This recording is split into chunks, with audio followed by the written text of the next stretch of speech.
Got a nice heavy beer for this really hot day.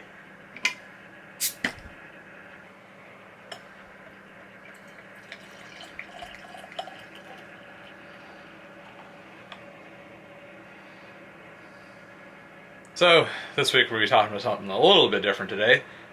Take a break from all the boozy, heavy, Bottle Logic, Modern Times, chocolatey stouts. This time we have a Farmhouse ale from Jester King. This one's a little interesting. It's probably better for me to describe it, just to give you an idea about what this is supposed to be.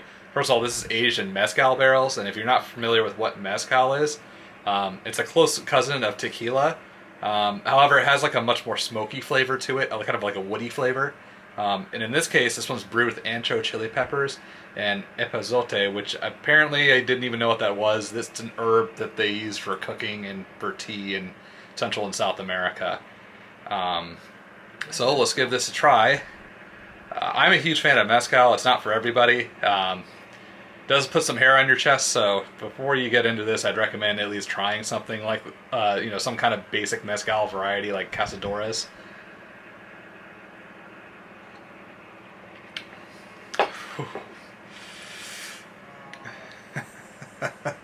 It's a little fiery and a little smoky, just kind of like with what I thought it was going to be. You can definitely taste it's been in a barrel for the last year or so.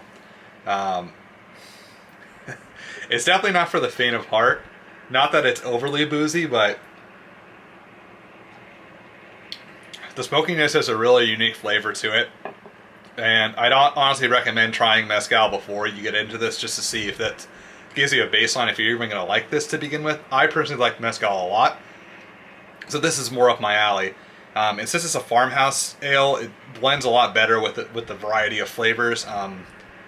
You could do a Mezcal aged stout.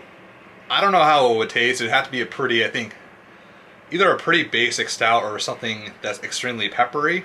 But I'll give Jester King credit. They're known a lot for their saisons and Farmhouse ales. They do just about every single type of beer, but if I were to nail down like what's their supreme style, definitely like Farmhouse ales and saisons.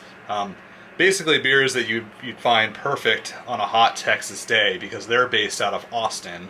And unfortunately, when I went to Austin, I didn't have a chance to go to them, mainly because number one, I wasn't there long enough, and B, I didn't have a car.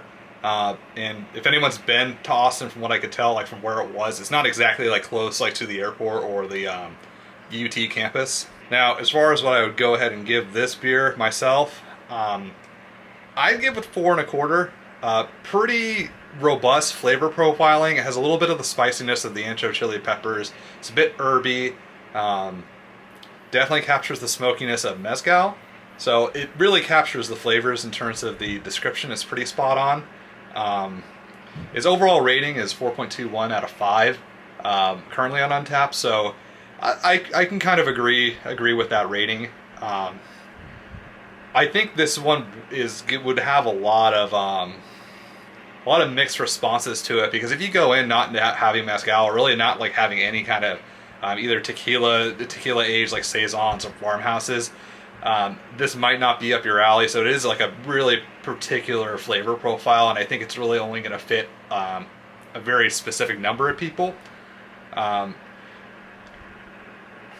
In terms of just in general, if you're not too certain about getting something as peculiar and specific as this Mezcal aged one, Jester King makes a lot of different saisons, Farmhouse ales, and even some stouts. So honestly, I'd recommend getting really anything that's Jester King if you can get a handle on it. Out here in California, Jester King is fairly readily available at most bottle shops. So yeah, if you happen to come across it, Jester King's price line is more or less around a little cheaper than like what Bottle Logic's releases were. Like for instance, I think that this was only a flat $20, and you're looking at, what's the volume on this? This is quite a big boy on this one, but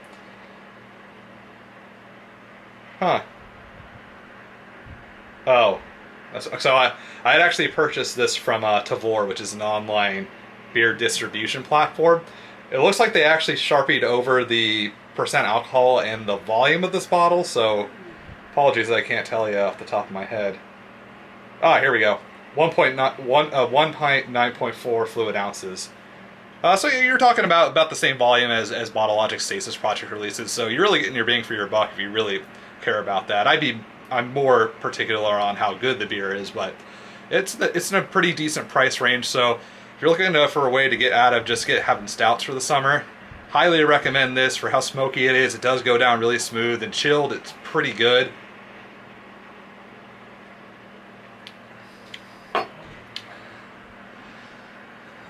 And with that, I think we're going to end this video today. Give me the rest of the night to try to polish this guy off and have a good night's sleep tonight. As always, you can check me out on Instagram at Matt the Destroyer, my Untappd at BFHPA, and go through the rest of my YouTube catalog. Look at any of the other videos I have. I have quite a few on other BottleLogic, Modern Times. Got a McKellar or two thrown in there. Recommend going out and check those videos. Otherwise, catch you on the hop side. Cheers.